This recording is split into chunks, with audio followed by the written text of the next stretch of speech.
So I'll talk a little bit about their academic background. So Joydip did his BSc from Jadavpur University and then joined the nanoelectronics group in TIFR, Mandar Deshmukh Lab.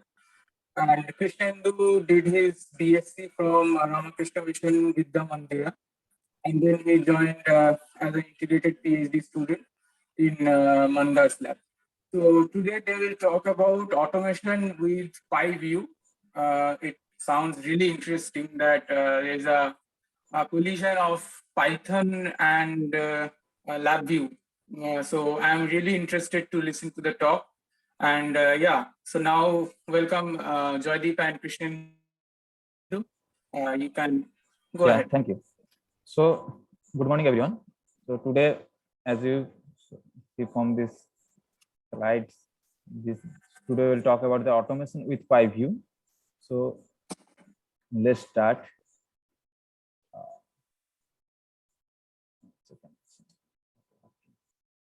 Yeah. So my talk will be divided something like this. So this is the outline of my talk. So first of all, I will talk a little bit about the introduction of LabVIEW and some basic feature of LabVIEW. Then I will show how can we control instrument with LabVIEW. So this is the main feature of LabVIEW. That's why we use LabVIEW in our lab extensively. And then we'll talk that what are the features that we can do with LabVIEW. So why we need Python. So why Python is useful. And after that I will show that how can we integrate Python code in LabVIEW and the vice versa. So if we can merge the two code, merge LabVIEW and Python together, then our life will be easier. So let's start. So what is LabVIEW? So LabVIEW, the full form of LabVIEW is a laboratory virtual instrument engineering workbench. And as all of you know, I hope, the LabVIEW is a graphical based programming language. So it's not like something like textual language like C, C++ or Python. So it's like some draw and connect words and get our work done, something like this. And so as you know, the programming language like not in C, like C, C++, Python use function, different type of function we use in C++. So it basically gives some input and function gives some output, give us some output. So, and this in LabVIEW, there is a similar kind of feature. This is called sub-VI. I will talk a little bit about this. So LabVIEW is basically VI, virtual instrument. So why the name virtual instrument? Basically, it mimics the instrument front panel kind of thing. So you can, there are a little bit about knob and this kind of button, everything is there. So I'll show something about the VI. And LabVIEW, this is the main power of LabVIEW. I think this is the main power of LabVIEW. The LabVIEW allows for the instrument control and as well as data acquisition and pre and post processing of the acquired data. So let's talk about what is the component of a VI, the virtual instrument. So a VI is mainly three parts. One is the front panel, and there is a block diagram, and there's an icon or connector. So let's talk about the front panel. So what's front panel? Front panel is an interactive user interface of VI. Basically, that I talked earlier, that it simulates the front panel of a physical instrument. And the block diagram is basically the source code. So it's decide how are all the input and output, the control and the indicator will work. So this is the main part, the block diagram. And icon and connector I will talk when I will talk about the sub-VI part. So example programming level, let's talk about a simple example. See a simple example. So this is the front panel of a VI. So here you see that there is two input 1 and input 2 and one output. So this we will see when we run our code. Basically, this is the part that we will see. And in block diagram, so you can see that input and output, there is some addition of input 1 and input 2, and this goes to the output. So here you see this input 1 is 2, input 2 is 3, so output will be 5. So there is a lot of this. So here is addition. there you can see it's basically a function. So it takes 2 input and 2 output. So 2 input and gives 1 output. So the concept of sub VI is very important to understand various features of LabVIEW as well as the instrument control. So let's talk something about the sub VI. So this is similar to the concept of function in Python or any other programming language. So what basically it does, it take inputs and give outputs. And so let's see a simple example. So there you can see that there is input 1 and input 2. So this is the operation in between I have done, and the final result is going to the output. So what if this whole calculation kind of thing, let's this total operation, I'm doing this for a lots of time in my code, like something like 1,000 times I am doing the same calculation. So it's not, doesn't make a sense to write this code every time. So what can I do? I can take from your programming language, you all know that I can here write a function. So this function is called sub VI in LabVIEW. So this is the front panel of this code. So this will be the sub VI, input 1, input 2, and output. So I can consider the whole code as a sub VI. So it has 2 ports. This is input port, input 1 and input 2, and 1 output port. So, and from there, from the right panel, where the front panel is there you can see the orange box kind of thing. It have three parts, 2 in left side and 1 in right side. So this indicates, this is called the connector. So this imply how many input is there and how many output are there. So this is called the connector part, and here this image icon kind of thing, this is called the icon. So that's what I'm talking about, the icon or connector. So this is so sub VI is divided in 2 parts kind of thing. You can see this 3 connector pin kind of thing, IC pin, and 1 the icon. So this is the concept of sub VI. So use of sub VI in a different VI. How can I use this sub VI in different VI to accomplish our task? So here you can see that I have used this sub VI and give it to connect the pin, input pin to a different control value, input 1 and input 2, and the output to a indicator. So this accomplishes the same task. So here you can say this is the same result, input 1 is 2, 3, and output is the same as previous. So this is the use of sub VI to make our code very clean and make our tasks easy. So this is the YouTube channel. It's called the NI apps. It's run by the NI instrument. So there is a very good, some good videos where you can learn this basic stuff of LabVIEW. So you can go through this channel. Yeah. Yeah. Hello. Krishnendu, what is this NI you are saying? NI is National Instrument. Okay. So this is a company. Yeah. Okay. LabVIEW is there one of their products. Yeah. So should I continue? Yeah, sure. So how can I now, let's talk about the instrument control with LabVIEW. How can I control any instrument with LabVIEW? So we can control any physical instrument remotely using LabVIEW drivers. So what is driver? So driver is nothing but a simple some collection of VI, sub VI. So from this function, I think you all know about this block diagram part. So here we get all the drivers of your that are installed in your PC. So measurement IO, then instrument drivers, then you get a list of drivers that are installed in your PC. If there is not, then you have to install the driver for the particular instrument. And so basically any instrument works on some skippy commands. These are some commands that instrument understand. If you write this command in the code, then instrument will understand what to do. But it's very tough to memorize all these skippy commands of a particular instrument. So driver basically does what it does. It make your life easier by just inside a driver. There's a lots of skippy commands. If you open a driver, then you can see there is lots of skippy commands to done our job. But it's basically give us in a package kind of thing. So I'll not see what is inside the driver, but I will see just the input and output. So this is the use of driver. If you don't use driver, then you have to memorize all the skippy commands of a particular instrument and get your work done.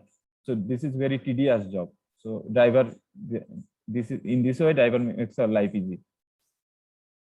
And this is the example of a driver, what it looks like. So this is a VNA, vector network analyzer, RNS, road and sword. So this is a just initialize driver, how to initialize this VNA. So you can see there is 4 input and 2 output. So yeah, I have to give a visa resource name. This is the just like a name of this device. If you connect it to something like GPIV cable or USB, then you have to give it a name, like a what it will understand that what instrument you are talking to, you want to talk with. So Krishnendu, one thing. Yeah. Every company provides the drivers along with their instrument, or we need to write this? Yeah, it is available in their website. Okay, so you can go through any just part number or model name, and you can download it from their website. Yeah, you can go. Okay, so this is the and this is the visa resource out and error out. So this is the structure of a driver. So let's see some code how to control a instrument. So here is a simple example. So I'll basically configure the frequency start and stop of this VNA. So vector network analyzer, what it does, it basically sweeps over a frequency range, the various parameter like S21 parameter. So it calculate the S1 over a frequency range, let's say 2 gigahertz to 10 gigahertz, this kind of thing. So I'll set the frequency range using this driver. So what the code will look like. So I'll give this visa resource name, and this is first to initialize the instrument. Then this driver I will use, and will give this stop frequency, start frequency, let's say 1 gigahertz, and stop frequency 2 gigahertz. So it will set this frequency to the instrument. Then after my work done, I will close the connection with the instrument. So this is a simple code. So you can do a lot of more things using different kind of drivers, like setting frequency, setting power, and this kind of thing. So everything can be done with driver. So now talk about some pros and cons of LabVIEW. So why I'm talking about this Python is coming into the picture, because everything can be done. You can see that almost everything, data analysis and data acquisition, all can be done with LabVIEW. But there is some feature that can be done efficiently with LabVIEW. Not, I'm saying that can't be done, not efficient. Python is very efficient in some aspects. So here's the pros of LabVIEW. So dead simple to create a GUI, very simple. You can see that if you have used LabVIEW earlier, then you know that basically, in fact, you have to create a GUI every time you write a code. So there is no extra effort you have to give to make a GUI, graphical user interface.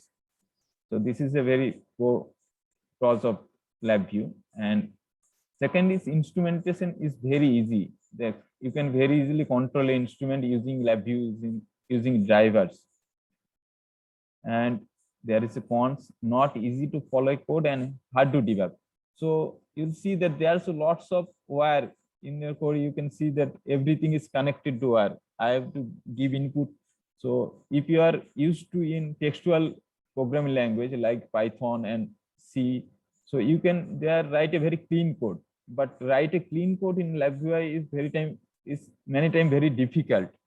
So you have to lot of sub-VI, this kind of thing, and it's very difficult to understand sometimes to understand a LabVIEW code. So this is the concept. So this is my personal opinion. Everybody has their opinion. So I think this is a little bit difficult to follow a LabVIEW code compared to some textual code like Python and C++. So, and here's the main power of Python in our daily scientific life. So data analysis and visualization. So many of us do data analysis and visualization with Python. Some do with MATLAB or this kind of thing. So there are lots of modules, inbuilt modules in data for data analysis or visualization in Python, like NumPy, some SciPy, Pandas, Matplotlib, etc. And there is modules for image processing also, like OpenCV, Pillow, that are very powerful. OpenCV is very powerful module. You can do everything, anything in image processing with this library. And for machine learning, you can also use the TensorFlow, scikit-learn, PyTorch. So Joydip will talk something about the Python. What can I do with Python? So he'll show you some of the auto image acquisition with using this OpenCV library, OpenCV and Pillow, this kind of library. How can we do auto image acquisition in a microscope? So Joydip will talk this part. So, and many more, obviously, there are many more things you can do with Python. So now the pros and cons of Python, there are some pros, like very easy to learn. Python is very easy language to learn, and lots of useful modules that I've talked that makes life easier. And cons is Python is a little bit slow and not very good for instruments. That's why I'm talking why we should merge Python and LabVIEW to make our life easier. So the plus point of LabVIEW that it's very good for instrument control, and the plus point of Python, there's lots of modules that you can use for data analysis and visualization. So it will be good if we merge this together,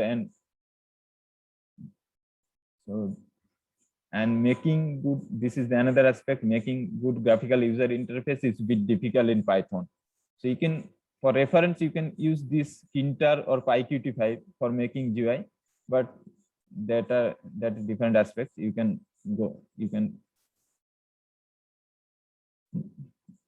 read the documentation and some example, Kinter or PyQt5, and you can explore this part. So integrating Python code in LabVIEW. Now come to the main part. So how can I integrate Python code in LabVIEW? So one feature is Python node. So this is use Python function in LabVIEW. So this is the feature you will available in LabVIEW 2018 or higher version. In 2016, you will not get this feature of Python node. So how can you get to this? There's a connectivity. Go to the connectivity, then Python node. So there are 3 VI, sub VI: open Python session, Python node, and close Python session. So I'll show you a simple example. So this is the example where this is the path of my Python file, where there is my Python function. So this is the Python function, simple add numbers. It will take 2 inputs, X and Y, and return the summation of these 2 numbers. So here I have to give the path of this Python file where there is a function is written, and this is the 3.9 is the version of Python. So this is the initialization. So here I give only one input, 3.9. This is the Python version that are in your PC. So there is a 2 input I am giving, input 1 and input 2. There are 2 and 3, 2 inputs I am giving. So I have to mention here the function number. Basically, in one Python code, there can be lots of Python function you can write.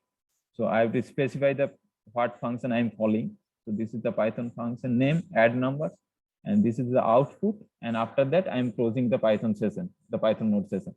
So you can see the output is given as 5. So it's LabVIEW is calling the Python function and gets job done.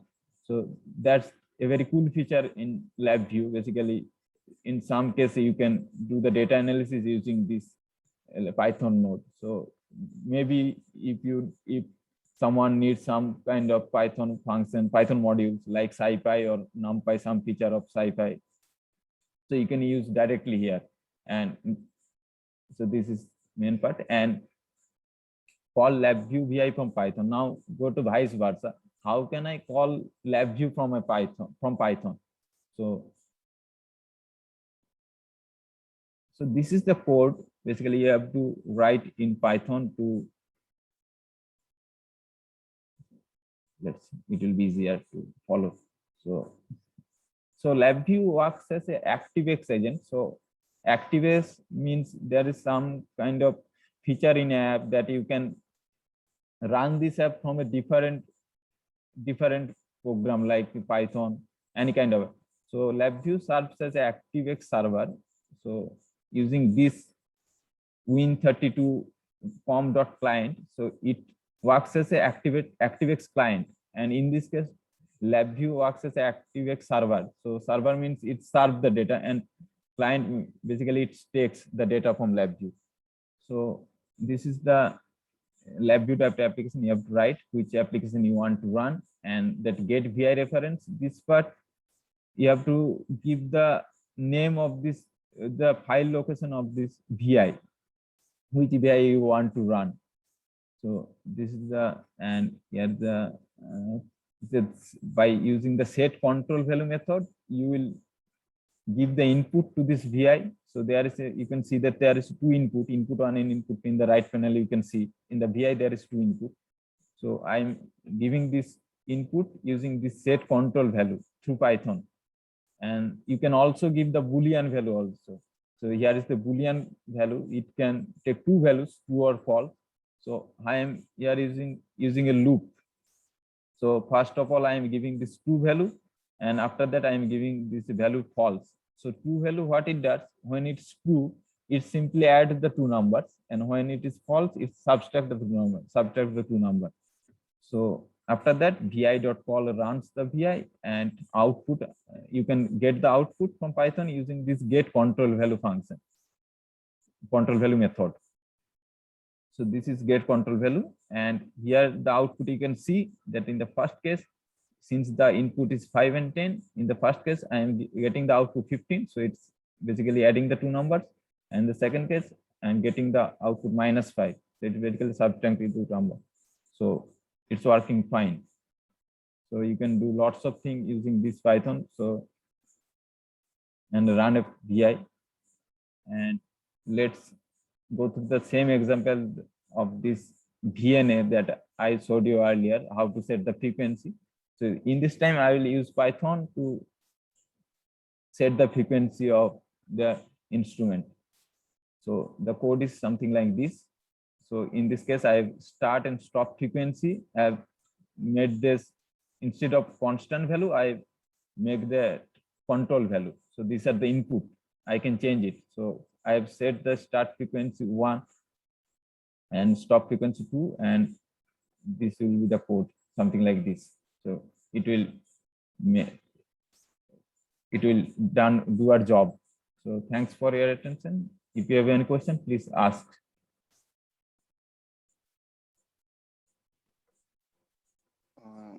Hi, Krishnendu. Yeah. May I ask you one question? Yeah, sure. Yeah. So I have a little doubt. I am just asking for the clarification that. So let's say I am doing a mathematical operation using through simply a LabVIEW, and then I am doing a mathematical operation merging with Python. Which one will take the faster one? Let's say I give you one example. Okay, let's say I'm measuring the IV characteristics. I need a slope. If I merge with the Python to let me calculate its slope, and it will give you the Python, and I told you the same thing to do through this LabVIEW, what will be most faster? Okay, so generally LabVIEW is faster than Python, but in Python there are some modules like SciPy and NumPy. Basically they are written in C, so they are quite faster. So you have to explore. Basically all the methods in Python are not faster than LabVIEW, but some feature. I understand your point, but let's say that every operation you cannot also require to perform where the data acquisition. Of course, you are not doing the integration through that data acquisition. Right. I'm asking you the simple thing, like simple thing. let's Then say LabVIEW resistance and all. Yeah, LabVIEW is faster. Then where is the plus point of merging with Python then? Oh, basically some cool feature of Python, like something like you want to some machine learning kind of thing that you can do with LabVIEW every time. Okay. So in that case, Python will be useful, right? I see. Basically, LabVIEW is not very much advanced thing in machine learning. So And this kind in of that thing. case, in the daily life use, whatever we're doing in a practical, let's say our kind of a lab instrument data acquisition, there is no such advantage. Yeah, I see. that I understand that no such advantage. You are doing simple things, simple data analysis, signal processing, this kind of thing. Then you can avoid obviously Python. I see. But this is the main, basically everyone may be the case that someone don't like the LabVIEW. In that way, they write code like connecting wires. Some are very familiar and implement logic efficiently in Python. So in that case, you can go with Python. And also this is not only for Python. And one more thing, this is not only for Python. You can also merge LabVIEW with MATLAB. Yes. Using the same kind of thing. Okay. So MATLAB is faster than Python. So in that case, it will be useful if you merge with MATLAB or this kind of programming language, right? So I've just shown an example using Python. It is basically done with kind of many other language like MATLAB, C++. I think it's possible. MATLAB, I was aware. No, I was just thinking about that operation wise, because many times people need, like in your case, like let's say I want to see that the differential resistance color plot and all those things. Right. So let's say that I want to calculate differential resistance directly. Let's say the numerical derivative, not that modulation response. So if is the derivative also faster or not? Yeah, that is the question. So in simple tasks, it's no need to go with Python. Go for Python, I think. If you are good with LabVIEW and comfortable with LabVIEW, then you can work with LabVIEW as well. Yeah, thanks. Interesting. Yes. Krishnendu, can I add one point? Yes, sure. Yeah, so another recent example that we encountered, let's say you are measuring a tunneling spectra. So let's say during the data acquisition, you are also parallelly processing that data. So let's say you have to fitting with some integral function to get the information about, let's say, the superconducting energy gap. So using integral functions as a fitting function is, I don't think it's possible in lab. But Joydip, let's say I am doing this my measurement as a function of temperature. Okay. So let's say I took the one data as the first temperature, and then I do the second temperature run, let's say after 3 seconds or the 4 seconds. Does it the fitting will happen within that? Yes, it will happen. Oh, in seconds, you are right. It can give you this fitting parameter. Yes, right. Python, these integral functions fittings are quite fast. No. I am asking you the base fit parameter. It's not that arbitrary fit parameter. No, it's base fit only. I'm saying about. Oh, that's so I was not aware of that. Directly fit integral functions. So I am not saying any polynomial fitting or any kind of fitting. No. You can use an integral as a fitting function. Let's say that BCS integral function you are talking about. Exactly. Yeah. So it was doing that. It will extract the delta value directly fitting. Yeah. Yes. I see. Yeah. In that case, the parallel processing will be helpful if you merge LabVIEW with Python. Okay. So it means one side it will take data and one side it will continuously fit it. Yeah, right. It will be in a series. Can you show me one graph of your fitting if you have? I can show you. Let's say I'll find. I have that. I'll show you. Yeah. Okay. After my talk, I'll show you. Yeah. Thank you. Very interesting information. Yeah. Okay. Is there anybody who has any other question?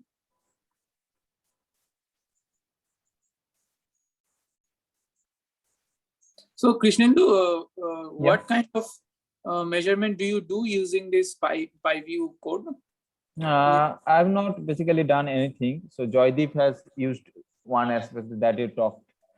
So Joydip, can you explain? Yeah, sure. Yeah, that we'll talk about. I'll talk about in more detail. So let me start then. Okay, so you start your talk now. Yeah. Okay. So then let's start it. Just give me 1 minute. So since it is an interaction talk, let me show Surojit that integral function. Yeah, sure.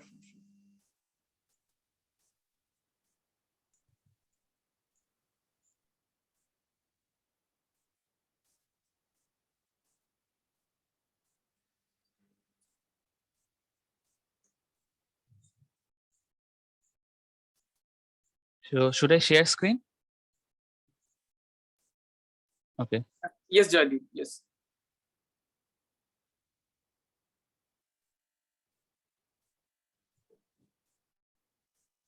So Surojit, you can see my screen, right? Yeah, Joydip, I can see that. Yeah. So here, let's say I was taking niobium as a superconductor, and I was creating some dummy values for this delta as a function of temperature. Mm-hmm. So then let's say if this is your data, Mm-hmm.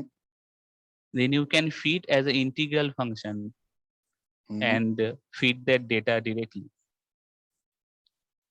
for best fit delta value. Okay. So, Joydeep, Yeah. the data is coming directly from your modulation experiment, and directly at the simultaneously there's this Python is fitting. Right. I Yes. see. I So see. you can use integral function fitting. So Uh-huh. I have a module for that. Okay, but Joydeep is a I'll show you one. in detail Yeah, later. yeah. But the thing is, here is a one interesting point. Can you go down to the feed? I was, yeah. So here I was bit. How you estimating that base fit or not? Because this is actually, honestly speaking, it was a quite difficult function actually to find out the Right. base fit because it has a lot of feature. Right. Actually, for this particular case, I only taken delta as a fitting parameter, not delta and tau both. But if you take delta and tau both, it will be little hard, I think. You are Exactly. right. So I Yeah, just playing with. But this is a very interesting information. Actually, I was not aware of that. But actually, it will resolve that many things with the simultaneously if this can happen. At least this basic level. Yes. Thanks, Joydeep. Yeah. Okay. Okay. So then let me jump with the second part of the talk. So thanks, Krishnendu, for setting up the platform. So now I will start and tell what we can do beyond. So Krishnendu mostly talk about. So in this part, I will talk about automation work that I participated along with my lab mates during the lockdown. So mostly when we talk about Python, we see these modules as heavily used. So NumPy, SciPy, these are mostly used for data processing kind of work. Then Pandas for data visualization handling, and this Matplotlib for data visualization, mostly plotting and analysis. Then there are another some nice modules in Python that one can use for automation kind of work. So that mostly I will focus on these three. So this PySerial is a module in Python that is used for instrument communication. So the work you can do in LabVIEW, you can do easily with this PySerial if you use Python. Then there is very nice module which is called PyInput. So using this PyInput, you can simulate keyboard and mouse clicks. Let's say you want to press some button, let's say F4 after some time, or you want to write a string using your keyboard. Also, let's say you want to click somewhere using your mouse. So these things you can easily simulate with this input module. Also, then there is this OpenCV. Using this, you can mostly do image processing and this kind of work. So I'll first motivate the problem. So we have this optical microscope in our lab. So this we use for searching flakes that we generally do for making 2D material devices. So this optical microscope has a stage, XYZ stage. This is a motorized stage that you can control. Also, it has integrated cameras. So you can see the images and all in this PC, which is as a part of this microscope. So I will describe what is the problem. So let's say flake searching. So before we do any kind of lithography, our first job is to do mechanical exfoliation of a 3D crystal, make them thin down into 2D, then search for desired flakes, and then make devices from them. So this flake searching, before that we used to do manually. So we search by looking through the eyepiece of the microscope, and it took around, let's say, 1 hour to search all of them manually. So you can see that this is a 5x image.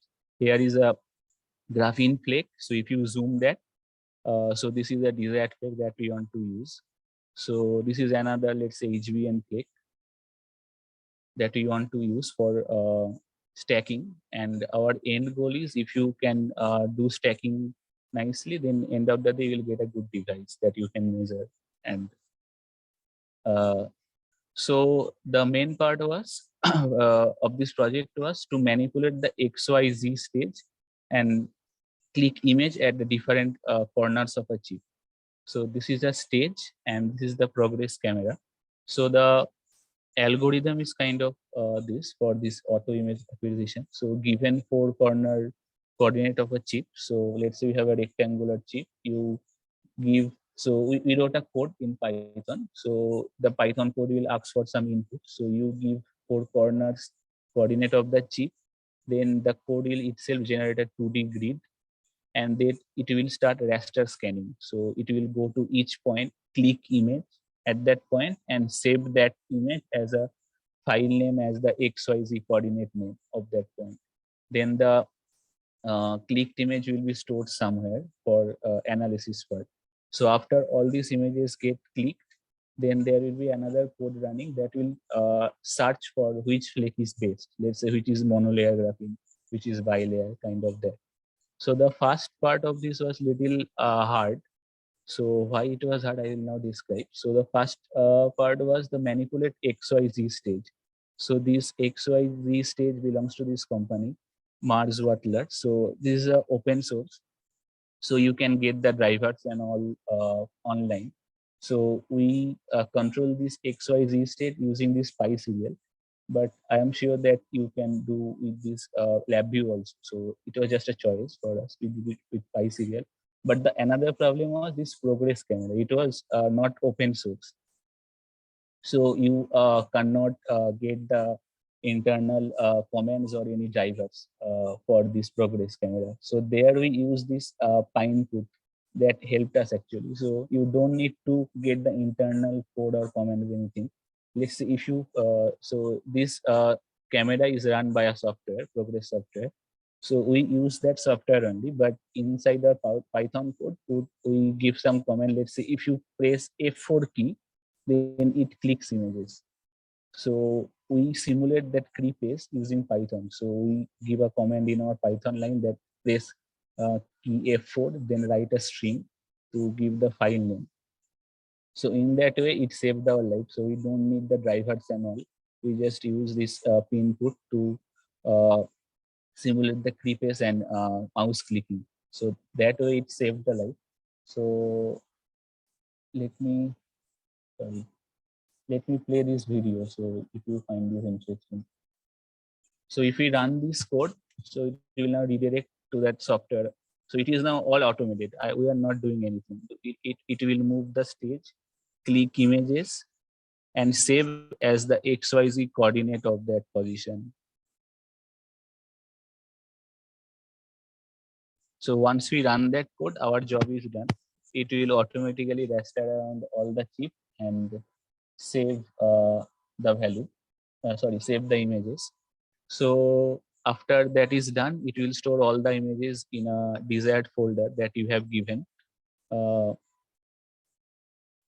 So there were some problems we faced, like challenges was auto-focusing needed. So initially we didn't incorporate the Z. So we only relied on the XY. So once we keep it focused at initially, it will remain focused all over time. But it turns out that after a certain time, when it crosses some area, it was getting defocused. So we need to incorporate the Z focusing also. So there we included something like this Z manipulation. So initially we are thinking that our grid is planar. So it will just take data like this. But then what we did, so our substrate is a silicon substrate, so that is mostly flat, but it can have some tilt. So then what we did initially 4-point focusing. So if you focus at 4 points and take the XYZ coordinate, then basically you are done. You can get the equation of a plane. So once you get the equation of a plane, so you just give input as x and y, it will automatically calculate the z, what z to drive. So then your plane will get tilted like this. So then that problem got kind of sorted. So now people are using this quite stable, that the z focusing is almost clean. So this is it. So I will now show one cool thing. So using, so sorry.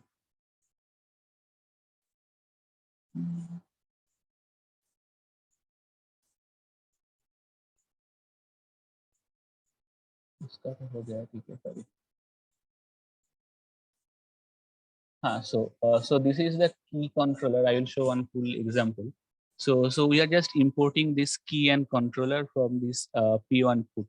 So this is just a line of command. Then you create a controller for this. So this third block, if you see, what it will do, it will press key control and T. And if you press control and T, it will just open a new tab in your Chrome browser. So if I run this section of code, it will just open a new tab. So you don't need to do anything. Your code will automatically do all these things. Then this third section, what it will do, it will press Control Shift and N. So that if you press that, that will open a new incognito tab, and then it will write this, "Hey Google, who is Alan McDonald?" and it will search automatically. So if I run this section of code, so it open a new tab, and it will automatically search who is Alan McDonald.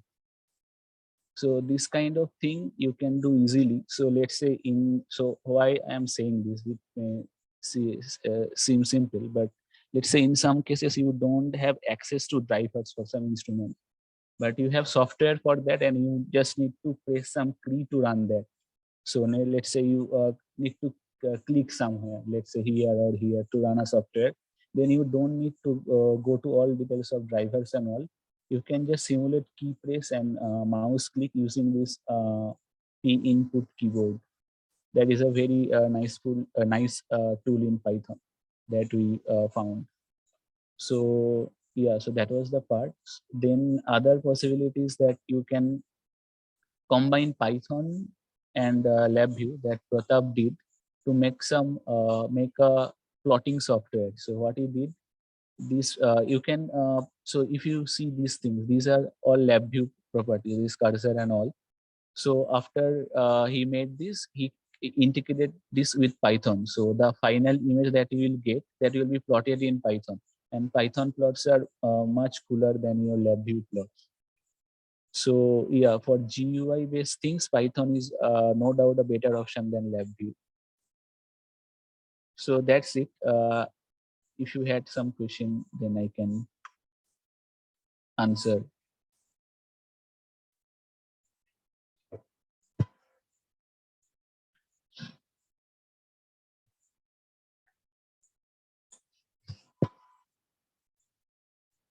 Hello.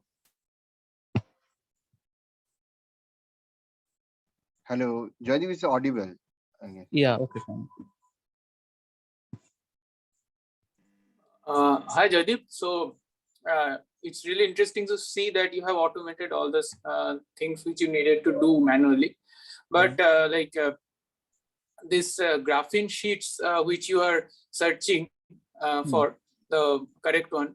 So can you not implement OpenCV to just detect which graphene? Yeah, we have implemented. Yeah, right. But that is, it's still under processing. So that code is not finalized yet. It is giving some error. So let's say you have some monolayer graphene and there is a bilayer graphene. It can recognize that it is close to mono or bi, but it cannot totally say you it is exactly monolayer or bilayer. So there we need to implement some higher things like neural network and things that people are working on in our lab. That is not finalized, but this stage thing has started. But does it has anything to do with your camera resolution? Not really camera resolution. Yeah.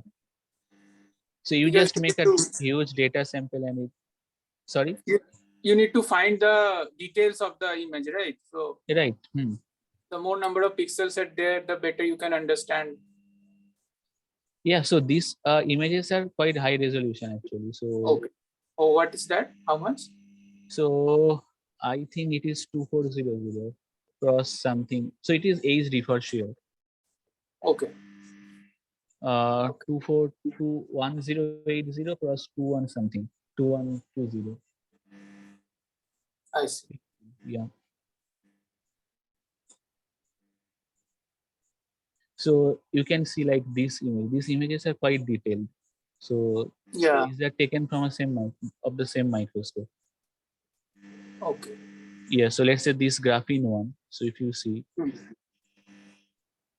Yeah, quite detailed. So how long did it take to automate all the things? You are saying how much it takes to write the code. How long did you take? I mean, to do everything automated. I mean. Oh, so the initial part we did in the lockdown. So it took around 2-3 months. But the flake sorting thing is it still gives some error. So it is not sorted yet. So we cannot rely totally on that. But it will give you a good number of. So it will give flake you in a good bound. Let's say you just want to discard all the one which are much thicker. So it can easily do that job. So let's say you don't want a 10 layer graphene. So the sorting part would anyway cancel, discard that 10 layer graphene. I see. It will just give you in a range. Okay. Range of layers.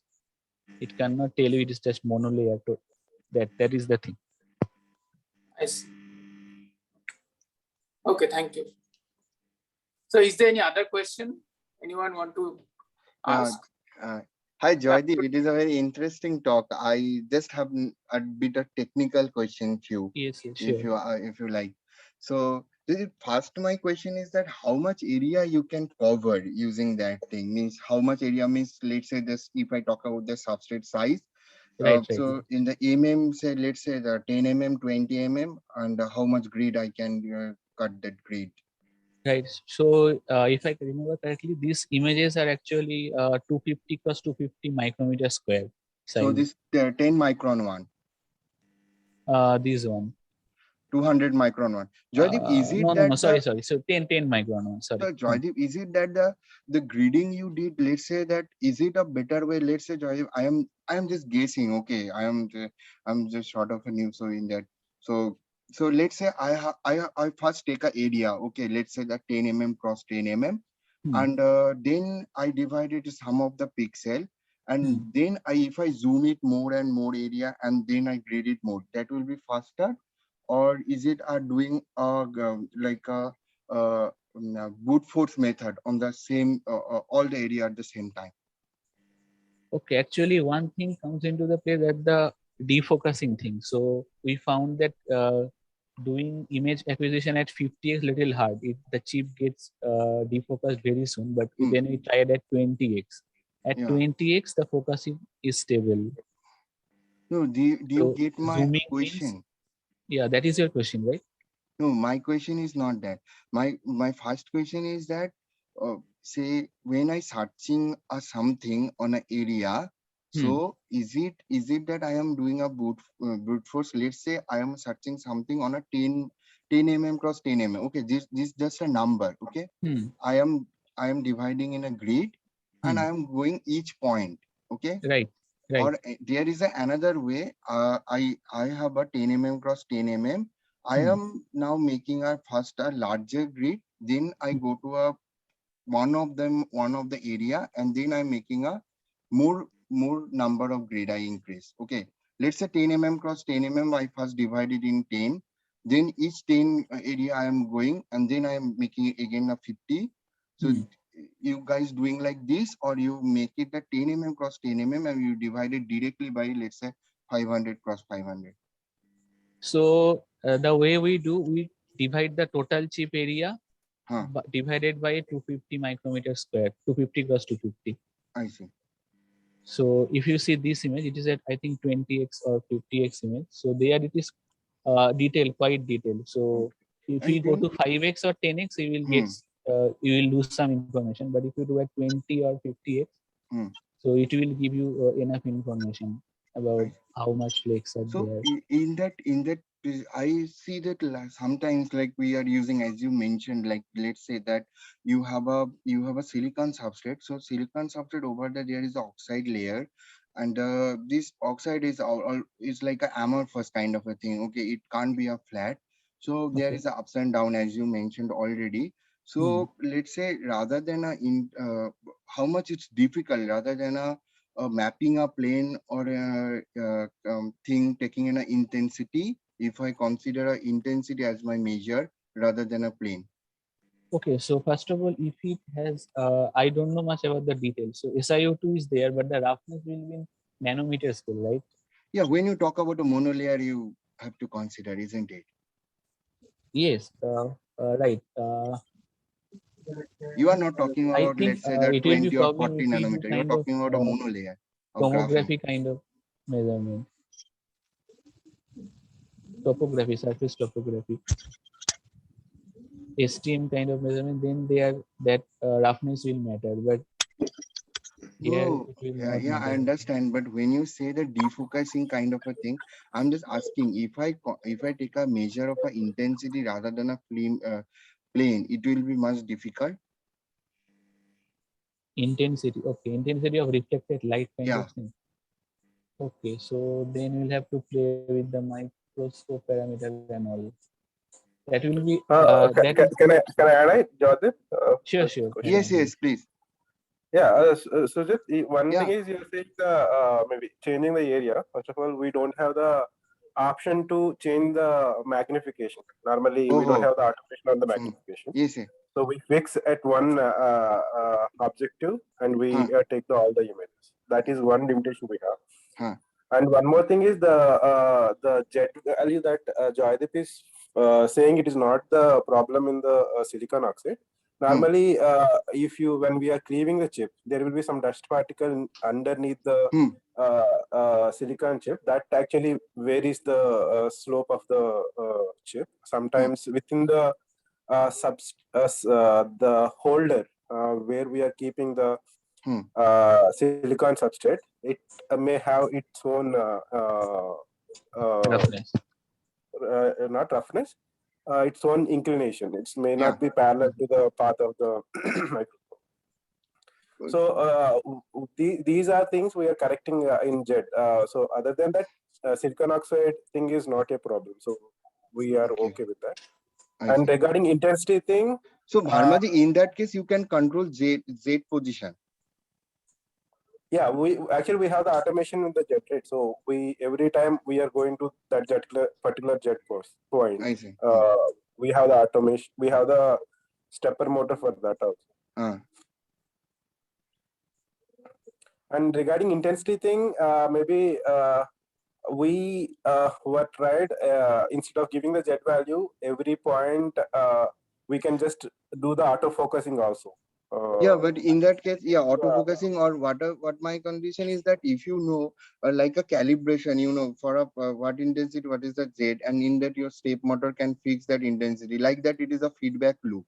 I am fixing my intensity. If my intensity go lower, my Z will come down. If the intensity high, my Z will go up. It's the negative feedback loop. That can be done, but at every point, it may need the adjustment. Maybe that may take longer time, right? But but you are doing on a large area, no? So yeah, a large area. But you are saying every point we have to check all the corner points. Actually, we are just you are 10 micron cross 10 micron. You divided by 256 cross 256. Yeah, probably these are practical. As you mentioned, yeah, probably one has to see that which is much faster. Yeah. Yeah. That is there. Thank you, Bharmaji, for your nice comment. Yeah, very great thing. Okay, so is there anybody who has any other question?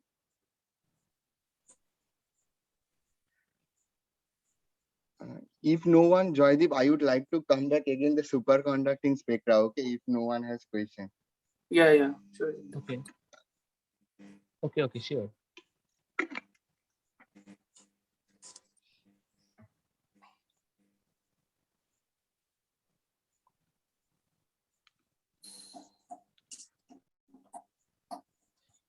So, Joydip, can you discuss? I think no one has question.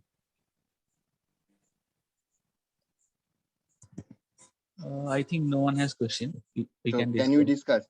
Yeah. Yeah. So Joydip, let's say I measured this spectra. Okay, this red one. Okay.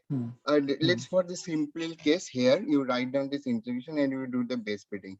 So can it be done in the front panel also while you take acquisition of the data? Let's say you take one single point, you got your spectra, and it will do that fit and simultaneously. So that means think about imaging that there will be two panel on your front. What is happening at the background? So you take one spectra you see in our front panel, and as well as in the second graph, can you see that the delta value as a function of temperature, the BCS card? Okay, so if I am right, so let's say these each spectra are taken over a time, right? Let's say you are whatever taking time. these dots over a time. Let's Then say that after 100 one milliseconds. temperature, you change the temperature. In between that, you want to fit it and get the delta, right? Yes, that means two card. I in my desktop I have a two card. In a one left side I have a spectra and right side delta coming as a function of temperature. That we can do, provided how much time it takes from going to one temperature to another temperature. So how much you require, Joydip, in that case? So the Python code takes more. Let's say max it will take 1 or 2 Yeah, seconds. my MATLAB code take almost like a 10 minutes to get out the base fit spectra. In my though it is a little bit tedious in my case, this simple code also take that 5 to 6 minutes. Okay, actually in this one there is only delta, not the tau. So delta means a one-dimensional incorporate fitting. both, So you are searching a root, right, Joydip, or you find a chi value. So I just give an initial guess, and based on that, it is converging to the. No, you give some value. You don't know initially delta value. So is it calculating root or is it calculating chi? It's chi-square optimization. Oh, it's every time it's finding its curve and it's calculating chi-square. So that means also it is very long process, Joydip. How could it have been so fast? Yeah, I think it's definitely faster than Mathematica, but yeah, it will take some time if you incorporate both delta and gamma. But it will not take 10 minutes for sure. No. That 10 minutes one, I am saying this is a more complicated. It has an integration under integration. It has a disorder correction. It's not like this simple. So this is not this one is so this has some other corrections. This Alshira now. Okay. So these one, as you said, this is very interesting, and at least for me, at least for the basic this planar tunnel junction where we can calculate this gap directly, means at least I can see if it is possible, like two things coming at a simultaneously on the graph. But Joydip, this planar tunnel junction measurement is quite fast in your case also.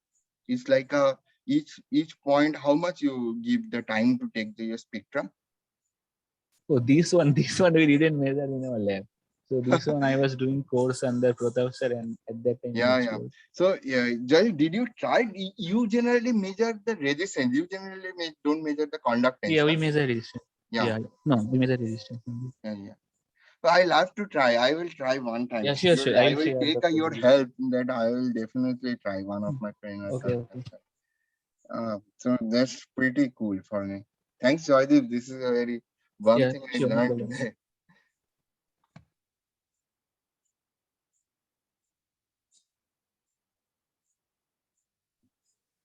Yeah, so I think no one has any questions. So it was a really interesting talk, Joydip and Krishnendu. and we'd like to hear this kind of talks many more. So thank before you closing, for Akash, giving the talk before closing, I just and like to sharing discuss all the one information with us. Yes. Yeah. So Yes, Joydip. yeah. So that one. So currently, please, those are in the close proof that please don't. We have to decide now that where we like to keep all those video. No. So we are really want to planning to make any site or not. So now we have to decide, because it was a long term we have still talking about, because everyone has in their laptop some of the video, and I have in some G drive. So who are the core member, please come up with a video. Let's discuss about that since we get opportunity today. Joydip, Krishnendu, all the Sarkar, Joydip, do you have any problem if we share this video in YouTube or any other places? No. You don't have any. Okay. So do yeah, so I think, I mean, in my opinion, I mean, maybe making a website will take longer time. So we can make a YouTube channel and like TIFR CMP interaction or something like that, and put the videos there. And also, if Magnus wants, we can give. I understand, Akash. The question is who is going to make that?